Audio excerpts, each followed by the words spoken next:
어느 유명한 목사님께서 이렇게 말씀하셨습니다. 우리가 하나님과 인격적인 관계를 맺는다는 것은 하나님과 나누는 꿈의 대화다. 한 번 더 읽어보겠습니다. 우리가 하나님과 인격적인 관계를 맺는다는 것은 하나님과 나누는 꿈의 대화다. 굉장히 은유적이고 비유적인 표현이었는데요. 이 말씀을 설명하기 위해서 이렇게 또 표현하셨더라고요. 이 목사님이 고아원을 방문하게 되었습니다. 아무래도 부모를 잃고 이제 상처가 가득한 아이들이다 보니까 목사님께 달려와서 사랑을 요구하고 이제 목사님에게 관심을 받기 위해서 막 놀아달라고, 사랑해달라고, 안아달라고 이렇게 했던 거죠. 그런데 유독 목사님 눈에 들어오는 한 여자아이가 구석에 보였습니다. 따돌림을 당하고 소외를 당하는 이 여자아이였던 거죠. 목사님은 이 여자아이에게 이제 관심과 신경이 계속 쓰이기 시작했습니다. 그래서 목사님은 이 여자아이에게 가까이 찾아가서 귓속말을 하게 됩니다. 아주 비밀스러운 이야기를 귀에 대고 소곤소곤 이야기하면서 다른 아이들이 듣지 못하게 이야기를 했던 거죠. 귓속말을 한 거죠. 그리고 나서 목사님은요, 이 아이에게 다른 아이들 보는 앞에서 이렇게 이야기했습니다. 목사님이랑 이야기한 거 절대 잊지 마. 이렇게 이야기를 했다는 겁니다.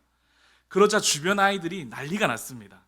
다른 아이들에게도 관심도 못 받고 따돌림 당했던 이 여자아이가 관심을 친구들에게 받기 시작된 거죠. 목사님이 비밀스럽게 나누었던 이 이야기가 무엇인지 물어보기도 하고 또 그 여자아이를 부러워하면서 관심을 받게 되는 이것이 시작이 되면서 인기쟁이가 되어가고 있다라는 거죠.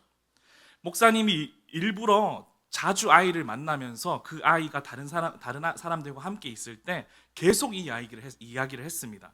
목사님과 약속한 거 절대 잊으면 안 돼. 이렇게 하면서 거듭 강조하면서 이야기를 했습니다.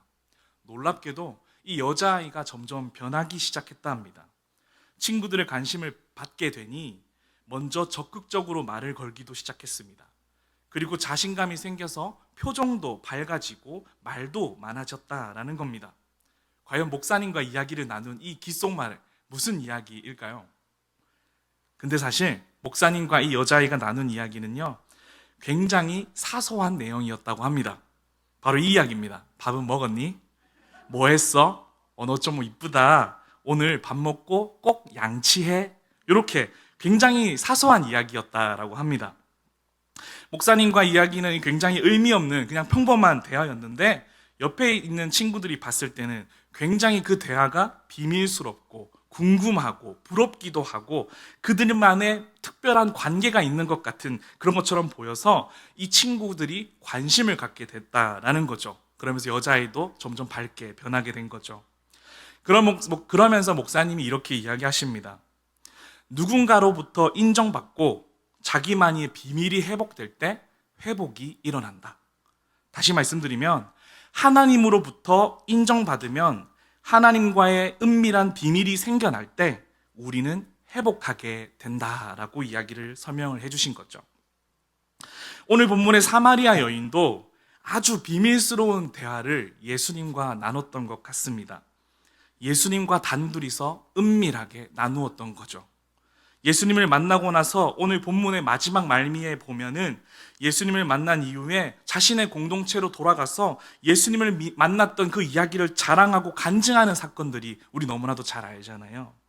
아마 이 여인에게 이런 어린아이, 이 여자아이와 같은 그런 비밀스러운 말들이 굉장히 힘을 주게 된 그런 여인에게도 찾아온 것이 아닌가 싶습니다. 아마 이 여인은 이렇게 생각했을 겁니다. 아, 예수님이 나에게만 말씀하신 은밀한 말씀이 있어. 나는 아무도 보지 못한 예수님을 홀로 봤어. 예수님이 나를 인정해 주셨다.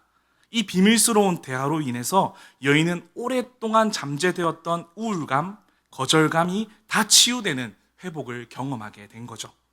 저는 이 말씀을 묵상하면서 반성하게 되었습니다. 내가 하나님과 은밀하고 깊은 관계를 언제 맺었었지? 나도 참 하나님과 은밀하고 뜨거웠던 그때가 있었는데 정말 다시 회복하고 싶다. 나도 예수님과 그 비밀스러운 대화가 회복되었으면 좋겠는데 그 예수님의 그 인격적인 그 이야기를 통해서 내 내면이 다시 한 번 더 뜨거워지고 회복되었으면 좋겠다라는 이런 반성을 하면서 다시 소망하게 되고 간절함이 저에게 찾아온 것입니다. 오늘 저는 이 익숙한 이야기를 통해서 여러분과 저의 마음속에 예수님을 향한 다시 한번의 그 갈망함이 회복되어지는 시간이 되기를 소망합니다. 은밀했고 뜨거웠고 생각만 하면 기분 좋았던 그 감사했던 그 은혜를 회복하는 역사가 일어나기를 소망합니다. 예수님을 만난 이 여자의 아픔은요, 굉장히 많았습니다. 오늘 설교의 제목처럼 그녀의 마음은 바짝 마르고 사막과 같은, 갈라진 사막과 같은 심정이었습니다. 남편의 사랑을 받지 못해서 가정이 깨졌고, 그러한 것들이 마음의 병으로 찾아와서 대인기피증으로 이어지게 됩니다. 우리는 보통 이 여인을 바라보면, 아니, 무슨 결혼을 5번이나 해. 이 여자에게 문제가 있는 거 아니야? 라고 생각하기 쉽지만, 당시 문화적인 배경을 찾아봤을 때는요, 결혼이라는 것은 당시 여성에게 주도권이 없었습니다. 5번이나 남편에게 버림받았다는 여자라는 거죠. 그래서 타의적으로 이혼을 경험했던 여자입니다. 5번이나 거절감을 당하면서 상처가 깊이 있었던 거죠. 너무나도 외로워서 계속 누구를 만나면 채워질 것이다 라고, 다른 사람들을 만나면 채워질 것이다 라고 생각하면서 했지만, 궁극적으로, 근원적으로 외로움과 마음 깊은 곳의 그 갈망함은요, 사람으로 채워지지 않았습니다. 이 여인뿐만 아니라 누구나 할 것 없이 외로움이 다 있습니다. 누구나 내면에 갈망하는 마음이 다 있는 것 같습니다. 누군가 결혼을 하지 않은 저에게 이렇게 이야기를 하더라고요. 다음아, 결혼을 해도 외로울 때가 있어. 혹시 공감하시나요? 저는 결혼을 하지 않아서 이 말을 잘 무슨 말인지 모르겠는데, 결혼을 해도 외로울 때가 있어. 제 로망을 깨트려버린 사람들이 많습니다. 같이 살지만, 함께 엉덩이를 붙이고 살지만 우리 내면에 채워지지 않는, 사람으로는 채워지지 않는 그런 공허함과 외로움이 있다라는 겁니다. 어떤 누군가는 이 외로움을 느끼기 싫어서 일을 더 매진하는 사람이 있다고 합니다. 어떤 사람은 잠깐 술에 취해서 술을 마시면서 내면의 외로움을 풀기도 한다고 합니다. 어떤 사람은 게임이나 혹은 취미생활로 이러한 공허함과 외로움을 달래기도 한다고 합니다. 때로는 저도 지치고 피곤할 때, 약간의 번아웃이 오는 것 같을 때는요, 영상을 보곤 합니다. 이상한 영상이 아니고요, 영화를 본다던가 아니면 그 OTT 서비스를 통해서, 제가 드라마를 잘 보지 않는데 좀 힘들 때는 생각하기 싫어서 드라마를 보기도 합니다. 아니면 이런 사람도 있다고 합니다. 너무나도 힘들 때, 외로울 때 카톡에 있는 친구 목록을 처음부터 끝까지 쭉 살펴보면서, 내가 누구랑 지금 연락 한번 해볼까? 한번 만나자 해서 스케줄 잡아서 같이 밥 한 끼 먹을까? 라고 하는 사람들도 있다고 합니다. 그리고 온라인 쇼핑몰에 사지도 않을 물건을 계속 장바구니에 담아 모으는 사람도 있다고 합니다. 너무나도 공허하니까. 근데 공허함에 극에 달하는 사람은요, 충동 구매를 하는 일도 있다고 합니다. 그렇게 스트레스를 풀고 그렇게 공허함을 달래려고 하는 거죠. 아마 2000년 전에 있었던 이 여인 또한 5번이나 거절당하면서 그의 결혼 생활이 너무나도 허무하고 공허하고 지금 다른 남자와 살고 있음에도 여전히 만족할 수 없는 그 사막의 목마른 상태로 놓였다라는 것입니다. 그녀는 오늘 한낮에 우물가로 찾아가고 있습니다. 혹시 이스라엘에 가보신 우리 성도님들 계실까요? 저는 가본 적이 없지만 들리기에는 꼭 필수품이 있다고 합니다. 바로 모자와 선글라스를 꼭 챙겨야 한다고 합니다. 그 이스라엘 지역은 자외선이 너무나도 강하기 때문에 모자를 쓰고 있지 않으면 탈모까지 올 수도 있다라고 하더라고요. 뿐만 아니라 선글라스를 오랫동안 끼지 않고 돌아다니다 보면 그 용접할 때 이렇게 눈에 화상이 입는 것처럼 그렇게 눈이 멀겋게 달아오르면서 화상을 입는 경우도 있다고 합니다. 그만큼 이스라엘 지역은 햇빛이 뜨거운 지역이라는 거죠.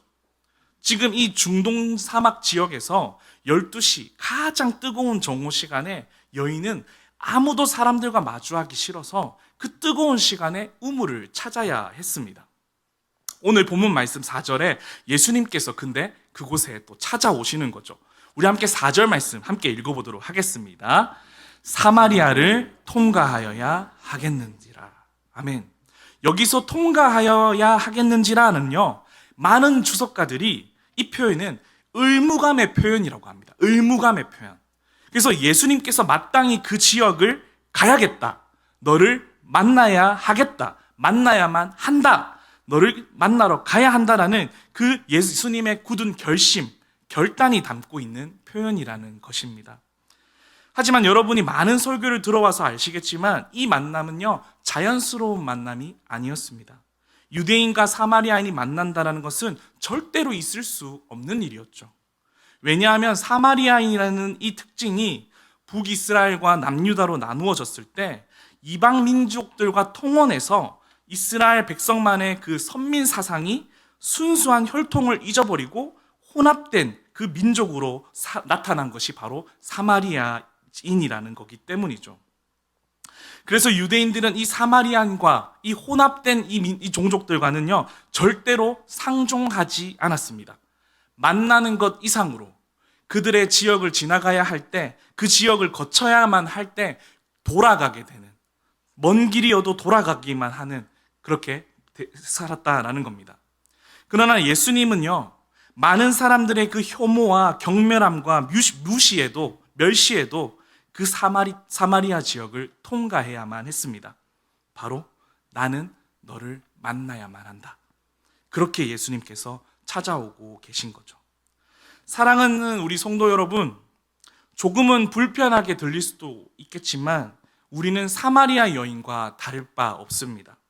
순수함을 잃어버린 채 살아가고 있기 때문이죠. 우리는 말씀 율법을 따라 살아가고 싶은, 말씀처럼 살아가고 싶은 그 마음이 있지만 쉽게 잊어버릴 때가 많습니다. 때로는 세상의 가치와 복음의 가치에서 고민을 하기도 합니다. 말씀을 아는 것보다 세상의 가치를 더 알고 현실의 무게를 더 잘 알고 있는 것도 같습니다. 내 마음에 두 가지 마음이 공존하고 그것이 섞여서 말씀처럼 사는 듯하나 숨은 슬픈 마음 속에는 내가 계산하는 마음들이 더 있다라는 거죠. 순수함을 잃어버린 그 마음이 우리에게 있지 않나요? 하나님을 믿습니다. 하나님을 믿는 것은 맞는데 세상의 그 힘도 우리는 의지하고 중요하게 생각합니다.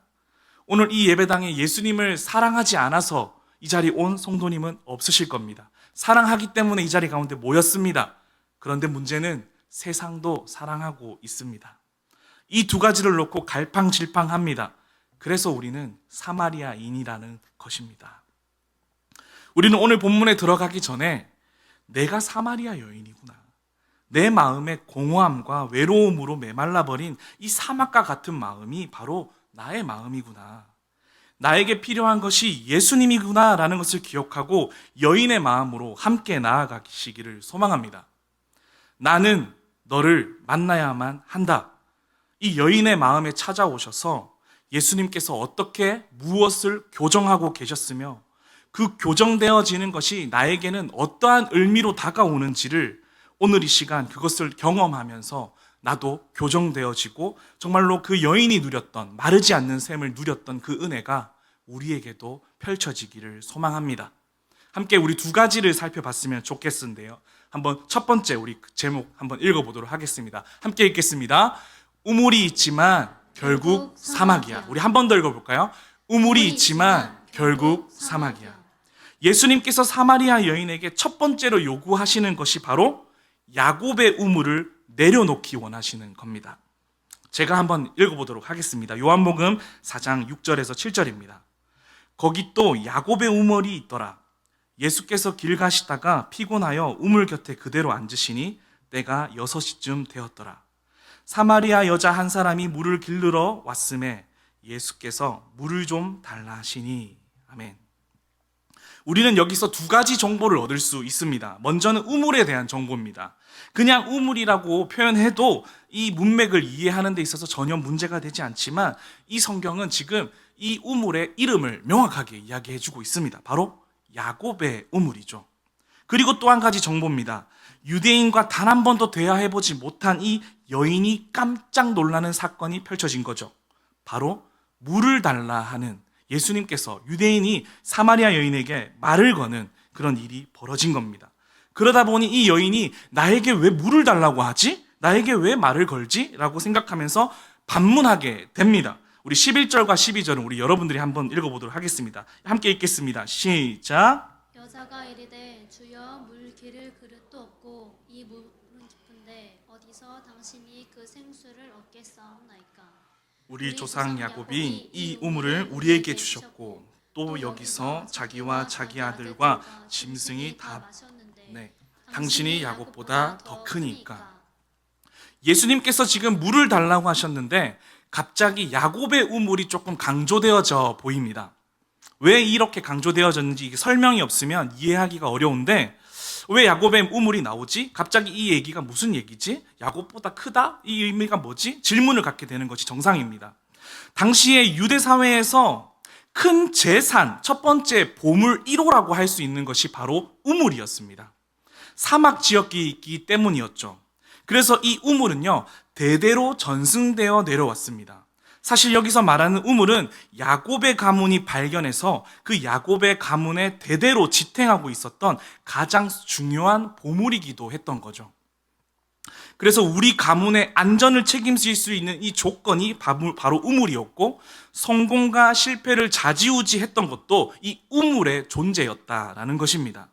그러다 보니 이 유대 사회에서 이 우물 하나를 지키기 위해서, 쟁취하기 위해서 전쟁을 벌였습니다. 그리고 이 우물을 소유한 자가 누구인가, 이 우물을 쟁취하고 승리한 가문이 누구인가 하면서 우물을 손에 쥐면 전체 주도권을 가지고 중요한 역할을 하게 된 중요한 재산 중에 하나였습니다. 이 사마리아인에게도 이 우물은요, 정말로 특별한 존재였습니다. 왜냐하면 혼혈민족이지만, 혼합민족이지만 그래도 우리는 이 우물 때문에, 우물을 가지고 있기 때문에 하나님의 백성이야 라는 증거로 굉장한 자부심을 가지고 있었다라는 것이죠. 그래서 이 여인이 예수님에게 지금 질문을 던지는 겁니다. 당신이 야곱보다 크십니까? 당신이 우리가 그토록 갈망하고 원하던 이 야곱의 우물보다 크신 분입니까? 우리 조상 야곱은 우리에게 이 우물을 주셨는데 당신은 이 우물보다 더 좋은 우물을 우리에게 주실 수 있는 겁니까? 이런 질문을 하고 있는 겁니다. 내 평생 추구하면서 자부심으로 생각했던 이 야곱의 우물, 그것만 있으면 성공을 보장되고 그것만 있으면 행복할 것 같은 그것, 이 내 인생에서 가장 중요한 이것, 우리 또한 각자의 야곱의 우물이 있을 거라고 생각이 듭니다. 야곱의 우물이 예수님보다 더 큰 분이 되실 수 있으실까요? 복음과 야곱의 우물에서 갈팡질팡하고 있을 때, 우리의 현실의 문제에서 갈팡질팡하고 있을 때 예수님이 더 크십니다 라고 당당하게 이야기하실 수 있으시겠습니까?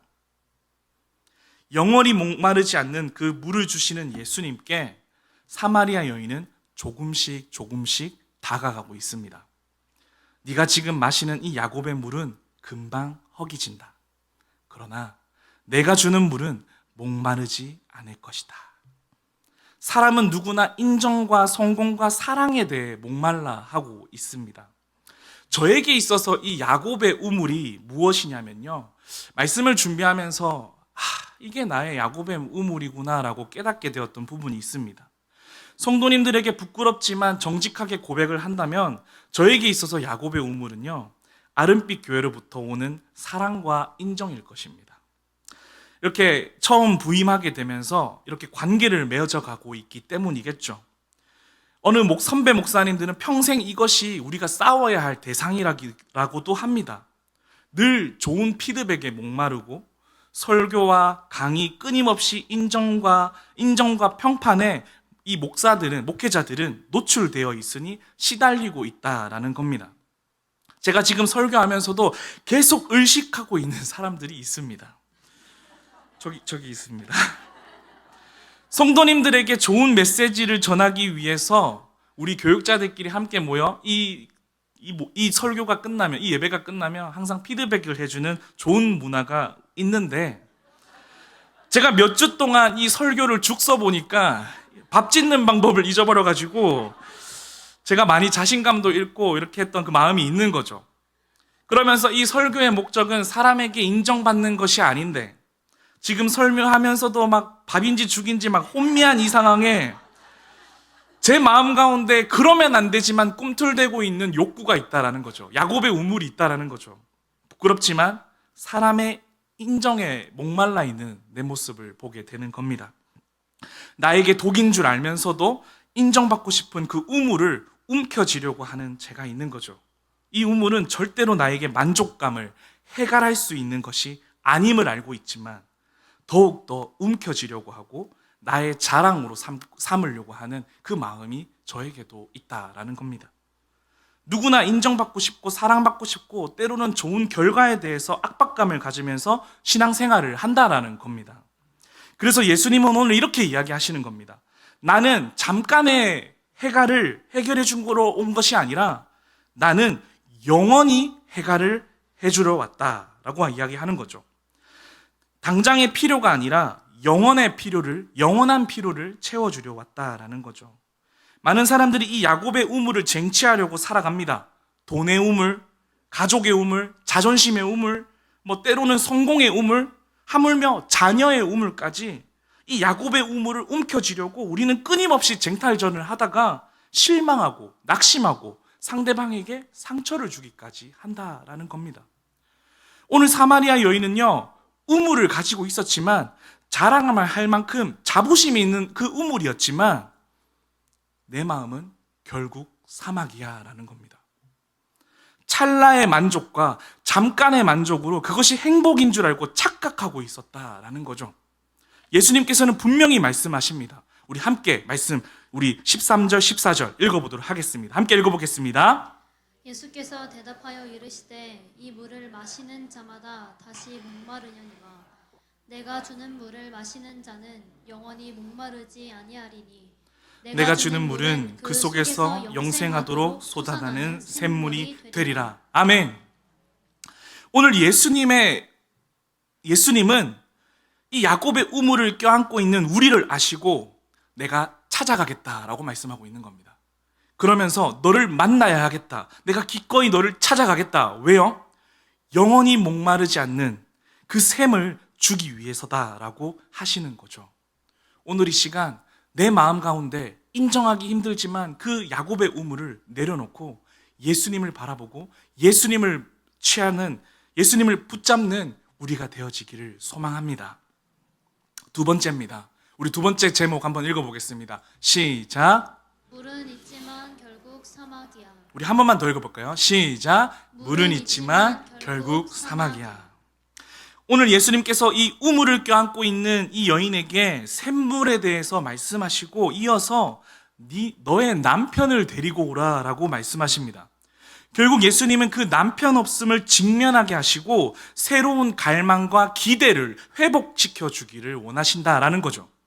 예수님께서 그녀의 아픔과 상태를 직면하게 하시는데요. 이 직면이라는 이 단어가 제가 찾아보니까 심리학적 용어더라고요. 이 심리학적으로 이 직면이라는 이 단어는요, 이런 의미가 있습니다. 두렵거나 회피하고 싶은 상황을 피하지 않고 직접 그 속에 들어가서 자신이 경험하는 불안이나 공포가 점점 감소할 때까지 그 대상이나 상황을 지속적으로 마주하게 하는 인지행동치료법이라고 합니다. 정말 복잡하죠. 그냥 직면, 우리 너무나도 직감적으로 알 수 있을 것 같습니다. 예수님은 사랑과 은혜로 회복시켜주기도 원하지만 그 전에 반드시 직면하게 하십니다. 예수님의 회복의 방식은 반드시 문제 앞에 직면하도록 인도하신다라는 겁니다. 근데 사마리아 여인에게 너무나도 뼈아픈 이야기였습니다. 평생의 트라우마로 자리 잡고 있는 큰 문제였습니다. 사람이 눈치가 있으면 해야 할 말과 하지 말아야 할 말이 구분되어야 합니다. 그렇다 보니 이 여인은 누군가를 피해서 그 질문을 듣고 싶지 않아서 그 뜨거운 12시에 떼아볕에 혼자 나갔던 거죠. 다시 말하지만 이 질문은 이 여인에게 해서는 안 될 질문입니다. 하지만 그 불편한 질문, 그 질문을 던지는 순간 그 분위기가 얼어붙어서 날카로워지는 그 질문을 우리 예수님께서는 아끼지 않고 직면하라고 말씀하십니다. 이렇게 말씀하십니다. 이르시되 가서 네 남편을 불러오라. 영원한 해갈, 생명수에 대해 말씀하시다가 갑자기 남편을 데려오라. 아마 여인은 심장이 덜컥 내려앉았지 않았을까요? 심장이 막 주저앉는 느낌을 받았을 겁니다. 예수님께서 지금 이 여인에게 있어서 숨기고 있는 문제, 나만 알고 있었던 이 내면에 깊이 고여있던 물, 그 고여서 썩어버린 그 문제를 지금 건드리고 계시는 겁니다. 남편을 불러오라. 사랑하는 성도 여러분, 예수님께서 우리에게 여러분들의 큰 약점, 숨기고 싶었던 그 약점을 다시 꼬집는다면 여러분 마음이 어떠시겠습니까? 요즘 말로 팩트 폭행이라고 하죠. 누군가가 저에게 그렇게 질문을 한다면 아마 저였으면 도망갔을 겁니다. 대답하고 싶지 않아서 그 자리를 피했을 겁니다. 마치 오늘 예수님의 모습이 그 연애할 때 그 예민한 여자친구 마냥 오빠 나랑 좀 얘기 좀 해. 오늘 이거 꼭 짚고 넘어가야 될 것 같아. 라고 이야기하는 그런 모습, 짓궂은 모습으로 보이기도 합니다. 오늘 이거 짚고 넘어가자. 그동안 덮어두었던 이것을 다시 나와 함께 이야기 나누자라고 하는 것 같아요. 그런데 제가 중등부 아이들과 함께 자주 나누는 예화가 있습니다. 우리 함께 상상하면서 한번 가정을 해보겠습니다. 만약 여러분 침실에서 아이들이 치킨과 음식을 먹고 있다라고 생각해 봅시다. 다 먹고 잔여물이 남았습니다. 뼈 같은 게 남았겠죠. 그러면 어떻게 해야 될까요? 바로 치워야 합니다. 그런데 만약 치우기 싫어서 아이들이 이불로 그냥 덮었다라고 생각해 봅시다.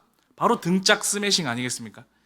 그런데 이렇게 계속 빠르게 치우지 않고 덮어놓은 상태로 오랫동안 내버려 둔 겁니다. 그러다 보니까 어떻게 되죠? 썩어버리고 만 것입니다. 우리의 내면에도 이러한 일들이 많이 일어난다라는 거죠. 잠깐 이불로 덮어두는 것, 겉으로는 티나지 않지만 이불만 깔려있는 상태로 살아가는 거죠. 음식도 썩듯이 우리의 내면에 고여있는 그 물 또한 썩는다라는 겁니다.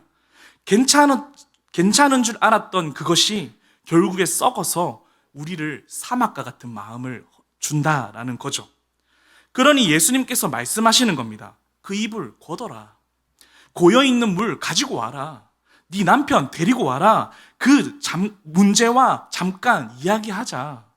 예수님은 지금 그것을 직면하기를 원하시는 거죠.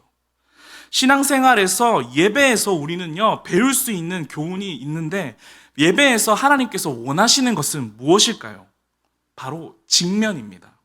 하나님께서 예배를 통해서 은혜와 위로를 주시고 하나님의 크심을 주시고 위대하심을 보여주시고 풍성한 은혜를 우리에게 부어주시는 이유는요 바로 내 내면의 문제와 직면할 수 있도록 그것을 다시 일어설 수 있도록 그 문제 앞에 당당히 설 수 있도록 너의 삶을 다시 살아라 할 수 있도록 말씀하고 있는 것이 예배라는 것입니다.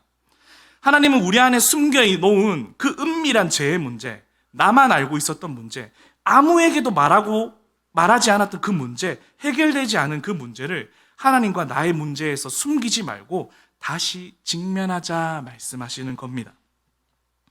하나님께서 우리에게 문제를 직면하고 끄집어내는 이 정직한 고백하는 것을 요구한다라는 것입니다. 오늘 본문의 여인은 예수님의 질문에 어떻게 답변하고 있는지 우리 함께 요한복음 4장 17절에서 18절 한 목소리로 읽어보도록 하겠습니다. 함께 읽겠습니다. 여자가 대답하여 이르되 나는 남편이 없나이다. 예수께서 이르시되 내가 남편이 없다 하는 말이 옳도다. 너에게 남편 다섯이 있었고 지금 있는 자도 내 남편이 아니니 내 말이 참도다. 저는 오늘 이 여인이 가장 잘한 행동이 바로 이 행동이지 않을까 생각합니다. 저는 남편이 없습니다. 자신의 연약함이 드러났을 때 도망치지 않는 것.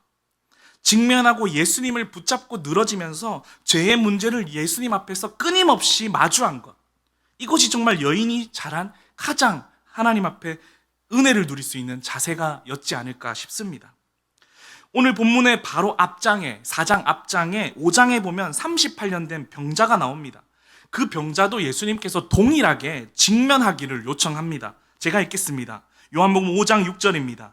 예수께서 그 누운 것을 보시고 병이 벌써 오래된 줄 아시고 이르시되 네가 낫고자 하느냐? 예수님은 항상 구원의 회복에 있어서 그 영혼에게 직면하기를 말씀하십니다. 그리고 스스로 대답하기를 원하신다라는 거죠. 그동안에 깊이 고여있던 나의 문제들 때문에 여전히 반복되는 그 문제들 때문에 긴 기도에 응답해주지 않으셔 덮어놨던 그 내 문제 때문에 혹시 우리는요, 하나님에 대한 그 기대감을 잊어버리고 하나님에 대한 기대감이 없이 살아가고 있는 것은 아닐까 돌아봐야 합니다. 이것은 하나님이 해결하지 못해. 내가 이토록 길게 하나님 앞에 기도했는데 이것은 해결할 수 없어 라고 생각되어지는 고인물이 우리에게 있지 않냐라는 겁니다. 제가 이 말씀을 준비하면서 저에게도 고인물이 있다는 것을 발견하게 됐습니다. 그러면서 나도 하나님에 대한 기대가 사라졌구나라는 것을 깨달았던 사건이 있었던 거죠. 바로 아버지의 구원 문제였습니다. 제가 처음 성도님들 앞에서 밝히는 부분인데요, 저희 아버지는 아직 예수님을 믿지 않습니다. 믿지 않으시는 데에 있어서 여러 가지 사연과 가슴 아픈 일들이 있었겠지만, 그런데 이것을 말씀드리고 싶은 것이 아니라, 제가 아버지의 구원을 놓고 제가 중학교 때 예수님을 만나 그때부터 정말로 하나님이 예수님, 하나님, 우리 아버지 만나주세요, 구원해주세요라고 벌써 기도한 지가 20년이 넘었더라고요. 정말로 힘이 좀 빠질 대로 빠지고 있는 내 모습을 보게 된 거죠. 거창한 거 바란 것이 아니라 우리 아버지께서 예수님을 만나가지고 가족들이 함께 모여서 이 의자에 같이 앉아서 손잡고 기도하고 함께 찬양하는 그 모습을 하나님 저 너무 보고 싶어요 라고 기도한 건데 벌써 20년이 넘은 거였습니다.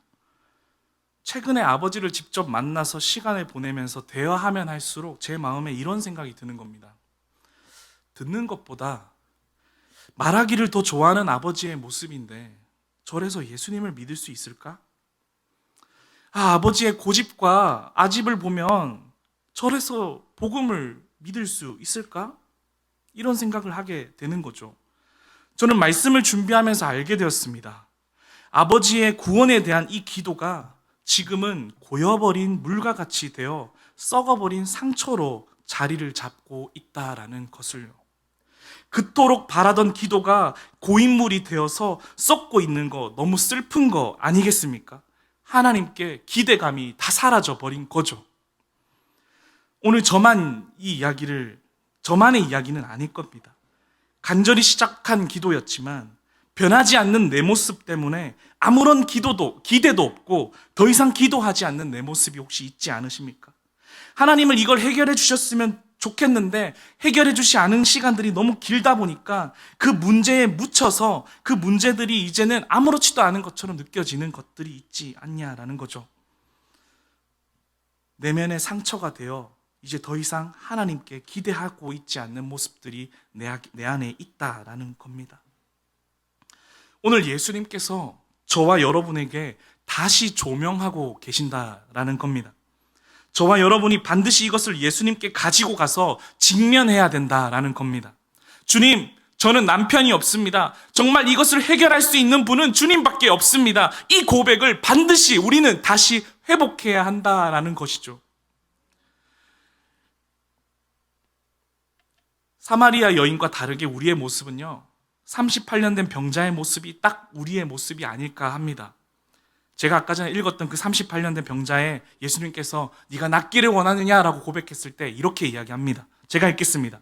병자가 대답하되 주여, 물이 움직일 때 나를 못에 넣어주는 사람이 없어 내가 가는 동안에 다른 사람이 먼저 내려가나이다.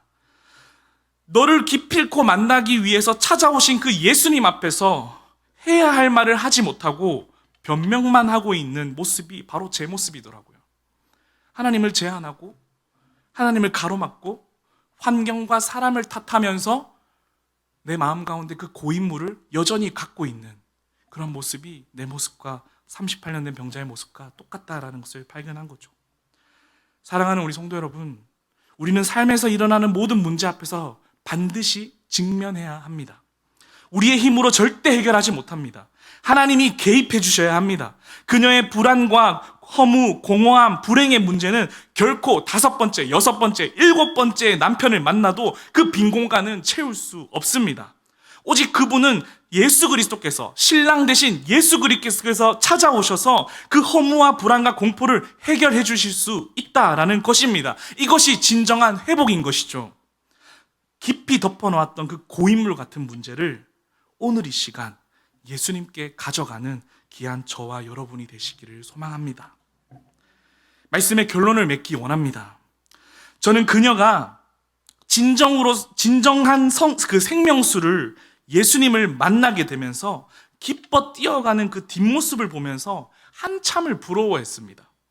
함께 우리 그 마지막 말씀 읽어보도록 할까요? 요한복음 4장 28절에서 29절입니다. 우리 힘주어서 함께 읽도록 하겠습니다.